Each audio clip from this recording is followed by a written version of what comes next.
Hey, it's Pastor Mike. If you enjoy listening to this podcast and make it a regular part of your day, can I ask for your regular support? We really can't make any of our sermon series or devotions without the continual support of friends like you. Time of Grace, in case you didn't know, is 100% donor funded, meaning it is your gifts that make it possible for us to use television and print and digital media to share the good news of God's amazing grace.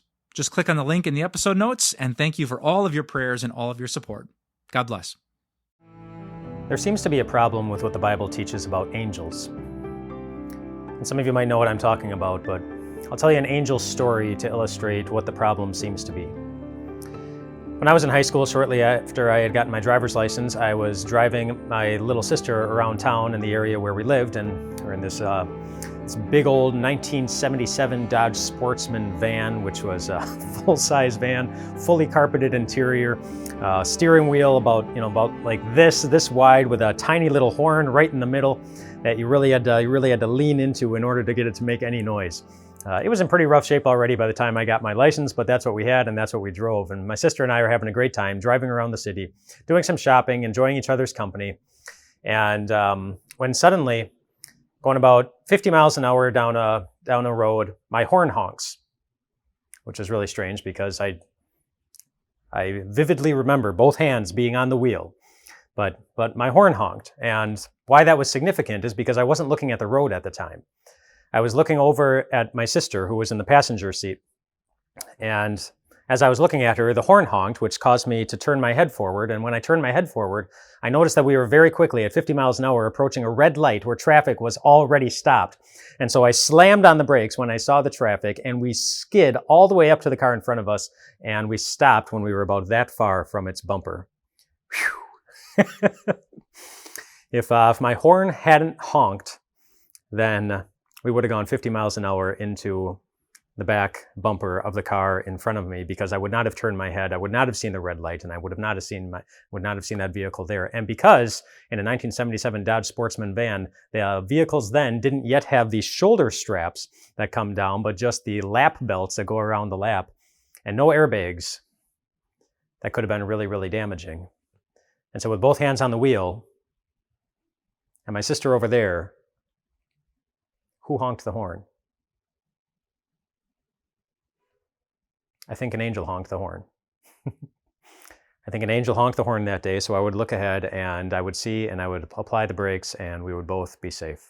That's the only explanation I can come up with. I didn't see an angel, but that's what I think happened.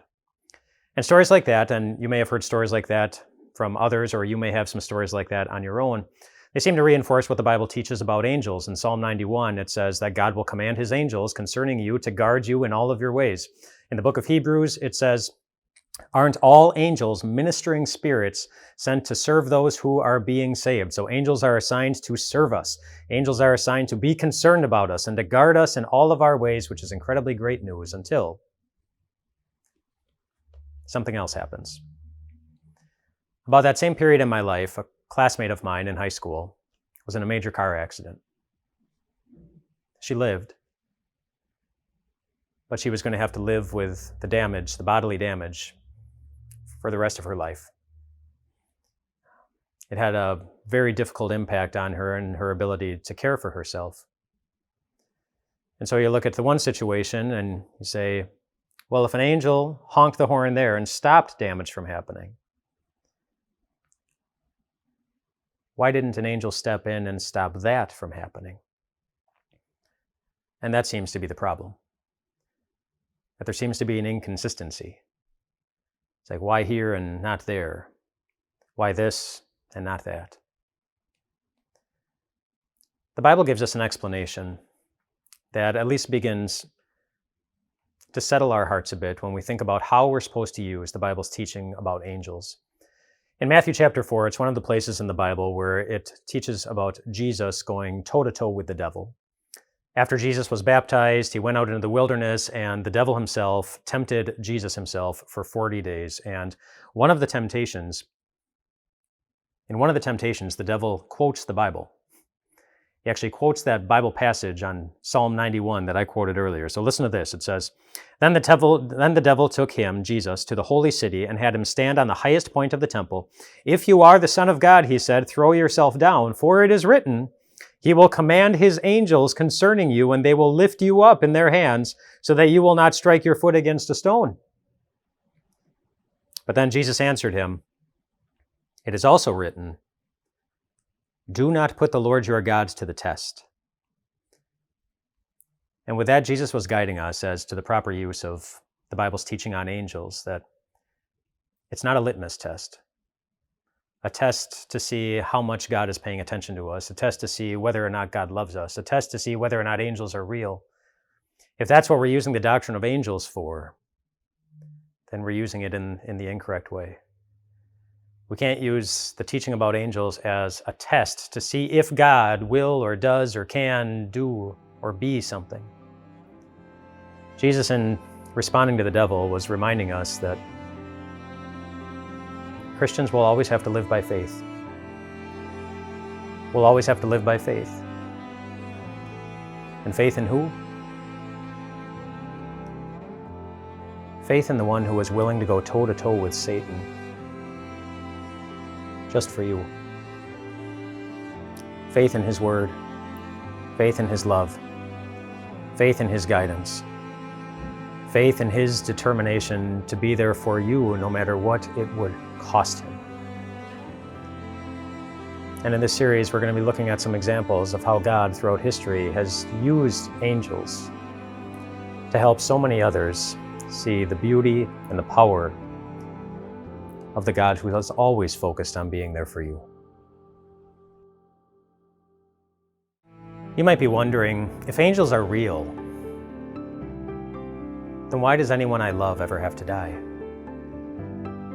I told you previously about a friend of mine who was in a car accident, and they lived, and they continue to live with the ripple effects of that accident for their life. But around the same time in my life, while I was in high school, a friend of mine had an older brother whose life was full of promise, gifted, mature, just a wonderful young man who was involved in a rollover accident, and he didn't live, he died. And so someone might ask, well, if angels are real, then why would that ever happen? It's a good question. I won't be able to answer every question related to it definitively, but I can point you to a place in the Bible where we're told about the activity of an angel that maybe gives us a little bit of insight into what was going on or what God might be doing. It was involving the Apostle Peter. The Apostle Peter was one of Jesus' disciples, ended up being one of the lead disciples as the church went out into the world, but at one point in his ministry, Peter was arrested, and he was thrown into prison. And he was chained between guards. And one night, as he was chained between the guards, an angel showed up in his jail cell. And he said, "Come on, Peter, let's go." And so Peter said, "Well, okay." And the chains fell off, and the guards didn't wake up, and the gate in front of him opened up, and there he went. And then the next gate, the outer gate in front of him, opened up, and then Peter got out to the street, and the angel suddenly disappeared, and Peter realized, wow, this is real. He thought it had been a dream, but it was real. An angel led him out of prison, and then he knew that a number of other Christians were meeting in somebody's home, praying for his release. And so he went to the house and he knocked on the door, and they sent one of the servant girls to the door to see who it was, because they were afraid that the authorities who put Peter into prison were also going to come for them. And so they send the servant girl, which seems to be a not very kind thing to do to the servant girl. But anyway, she goes and she opens up, she can a way so that she can see through the door and see who it is. And she sees that it's Peter, and she's so excited that she leaves Peter at the door, goes in, and tells everyone, well, it's Peter. Peter's alive. And they say, no, he's not. They're like, Peter's in prison at the very, very least. And she says, no, it's really Peter. And so they all go and they check it out, and sure enough, Peter has escaped from prison. He's alive. He tells them the story about the angel, and it's just, it's incredibly fascinating. An angel helped him escape from prison. Do you know what happened just before he was in prison? A disciple named James was also arrested, and he was killed. He died. And so the person who arrested James, they saw how excited his supporters got when he arrested and killed one of the disciples, that he decided to arrest another one. And so he arrested Peter, and he threw him in prison. And he had every intention of doing the same type of thing to Peter, to set an example of what happens to anybody who preaches about Jesus, or anybody who defies a government commands to not talk about Jesus anymore. An angel let Peter go and live. But James died. And Peter knew that. When he looked his friends in the eyes and he said this, after he was at their house, he said, "Now I know without a doubt that the Lord has sent his angel and rescued me from Herod's clutches and from everything the Jewish people were hoping would happen." And that last phrase is really key, because you have to ask yourself, what were their enemies hoping would happen? They were hoping that the God that they believed in would not be able to rescue Peter. They were hoping that the God that they confess would be powerless to be there for his disciples. An angel showed Peter and Herod, the guy who arrested him, and all of their enemies, that that was not the case. And if you wonder, well, what happened with the other disciple then? How does that show that the enemies won't win in the end? Well, then you go to another place in the Bible where angels showed up. It was the day after somebody else had died, or actually on the third day after somebody else had died. On a Friday, Jesus himself, the Son of God, died. The angels didn't stop that from happening either. But then on the third day, on a Sunday morning, as Peter and some of the other disciples went to the place where Jesus was buried, they didn't find Jesus. Instead, they found some angels who looked at them and said, "The dead guy you're looking for, he's risen. He's more powerful even than death." The angels don't always stop death from happening. And it hurts every time we go through it. Every time. But neither could the enemies of the church, neither could God's enemies stop Jesus from showing that he was more powerful even than death. And that's why God sends the angels, to point us to him, so that we can find our comfort, so that we can find our life, so that we can find our hope in life and even in death.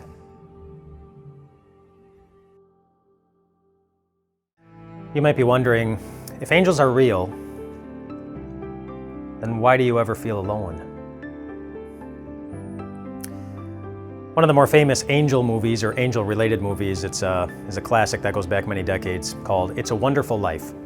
It's a story about a man named George Bailey and his guardian angel named Clarence, and there's so much wrong with the movie related to angels. It feeds a lot of misconceptions about angels. Like, Clarence is supposed to be a person who was once a human on earth, and then he died, and he's working to get his wings so that he can become an angel.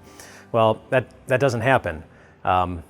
People don't become angels. In fact, one of the passages that I've referenced already in the series from the book of Hebrews says that would actually be a downgrade for humans, where it says that angels are ministering spirits sent to serve those who will inherit eternal life. And so if we were to become an angel, we would take a step down to the level of those who are there to serve the human race. And so it's okay that we and our loved ones don't become angels, which means it's also okay to believe that it's incorrect to say every time a bell rings, an angel gets its wings, which is what comes up in the movie. Anyway, so Clarence in this movie, he's talking with the big fella, with God, or the chief angel, or it's with the chief angel, and he's describing his new assignment, which is to go and help George Bailey.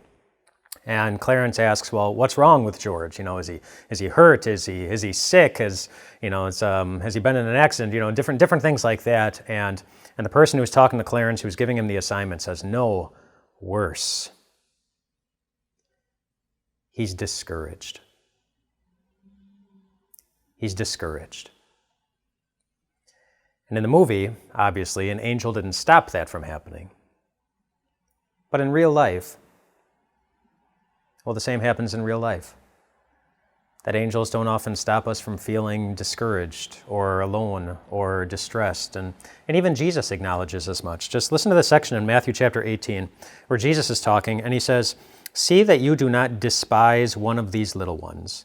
For I tell you that their angels in heaven always see the face of my Father in heaven." So Jesus affirms a couple of things there. One, that there are angels watching over even the littlest ones among us. But he also gives some neat insight into it. That as the angels look at the ones that they are in a sense assigned to watch by God, they can always see the face of our Father in heaven. And I want you to imagine what your face looks like whenever you see a new baby for the first time. Maybe it's your own child, maybe it's somebody else's. But when you see a new baby for the first time, your face just lights up. It's like, oh. And that's what Jesus is saying, what happens with our Father in heaven, his face. Whenever he thinks of his children, it just lights up with delight. And you know, if you have ever held in your arms a fragile little child, you know that you will do anything in your power to protect that. And that will often show up in your face of delight, in your face of determination to be there, and in everything that other people can see, they can see that this child means something to you. And that's what the angels see as they are watching over and guarding all the little ones that they are assigned to. They see the face of our Father in heaven, and they see how much this child means to God. And they take that knowledge and they do something good with it. They protect that child. So some great things that Jesus is teaching us there about the activity of angels in the lives of even the littlest ones. However, Jesus acknowledges in that section that even Jesus himself, and certainly all of the angels, didn't stop these little ones from feeling despised. I mean, why else would Jesus have to tell someone not to despise these little ones if someone wasn't guilty of despising them? Making them feel rejected or alone or discouraged in some kind of way. So the angels don't stop that from happening. But then Jesus goes on to make a promise about something that will happen. He says, "What do you think? If a man owns 100 sheep and one of them wanders away, will he not leave the 99 on the hills and go to look for that one that wandered off? And if he finds it, truly I tell you, he's happier about that one sheep than about the 99 that did not wander off. In the same way, your Father in heaven is not willing that any of these little ones should perish." The angels don't stop us always from being overlooked, from feeling alone, from feeling discouraged. But God uses his angels to make sure that even the little ones will not perish. And we can't always see how he's doing that. That's what Jesus is teaching them. But other places in Scripture teach us the same thing. In Hebrews chapter 13, it says, "Don't forget to show hospitality to strangers, for by doing so, some people have shown hospitality to angels without knowing it." And so in other words, some people that you just brush across on the sidewalk some days, they might be angels and you don't even know it. You're surrounded by more protection and by more servants sent from God to keep an eye on you than you're ever aware of. And there's a place in the Old Testament that gives us a cool picture of how this happened. In 2 Kings chapter 6, a young man named Gehazi, kind of a fun name, Gehazi was with his mentor named Elisha, and there were people coming after them, and they had fled to a place where they thought that they were safe. But then Gehazi opened up the door in the morning, and surrounding them were armies of their enemies. And he said to Elisha, "What are we going to do? We're surrounded by so many." And Elisha looked at him and he said, "Don't be afraid. Those who are with us are more than those who are with them." And then it says, Elisha prayed, "Open his eyes, Lord, so that he may see." And then the Lord opened the servant's eyes, and he looked, and he saw the hills full of horses and chariots of fire all around Elisha, army angels surrounding their enemies. those who were with them were more than those who were against them. And even if that weren't the case, if our enemies weren't outnumbered by angels that we can't always see, we would, of course, have still the biblical truth that God is with you too. God himself is with you too. That's the promise that he made. That's the promise that he kept at the cross of Jesus. That God would do whatever it takes, that he would suffer whatever was necessary to always be there for you. And that God who did that is also the God who showed on the third day that he was more powerful than death itself, more powerful than Satan himself, more powerful than any sin, even our own. When Jesus talked about the little ones, it's easy for us immediately to imagine little children, people who are little in their physical life. And it's certainly possible that he was talking about them, but many believe that it wasn't little children he was talking about, those who are little in their body size, but instead, when he was talking about little ones, he was talking about those who are little in their faith. In other words, individuals who sometimes have a hard time believing that God's love for them is real, that angels are really doing anything for them, or that God would even care to remember them and be there for them in the best possible ways. And if that's you, if you ever feel little in your faith, just take Jesus' words to heart, that God is not willing that any of his little ones will ever perish and be separated from him. You might be wondering, if angels are real, and if the God who sends them is not willing that any of his little ones should perish, then why do you still fall into temptation? There's a famous picture of an angel watching over two children on a rickety bridge. I've seen it many, many times. I think it goes all the way back to the early 1900s. And it shows these two little children walking in the middle of a storm, and they're going across a rickety bridge that's over a stream, and by themselves they would be in a ton of danger.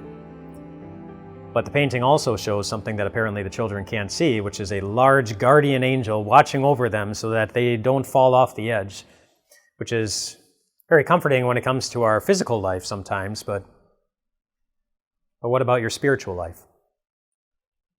If angels are real, and if God isn't willing that any of us should perish, then why does he allow us to fall into temptation and also suffer the consequences of it? There's a story in the Bible that helps us address that question. It's about a man named Balaam. It's in the book of Numbers chapter 22. And so a man named Balaam got up to make a journey one day, and he started riding on his donkey. And apparently God wasn't very happy with Balaam.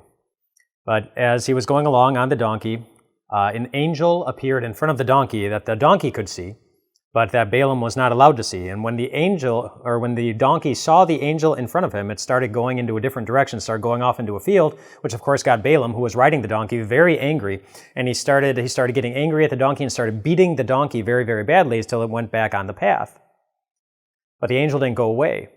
The angel stayed in front of the donkey, and at one point, the donkey was going through a very narrow pass with walls on the right and the left, and the angel was right there in front of it, not wanting the donkey to pass through. And so the donkey tried to squeeze his way around the angel, and as he's squeezing his way around the angel, he is pressing Balaam's foot up against the wall, up against him, crushing his foot. And so Balaam got really, really angry again, not seeing the angel, not knowing what was happening, and he started beating the donkey again. You bad animal, you're not supposed to be doing this. And he started beating him really badly. So then the donkey gets up and they start riding again.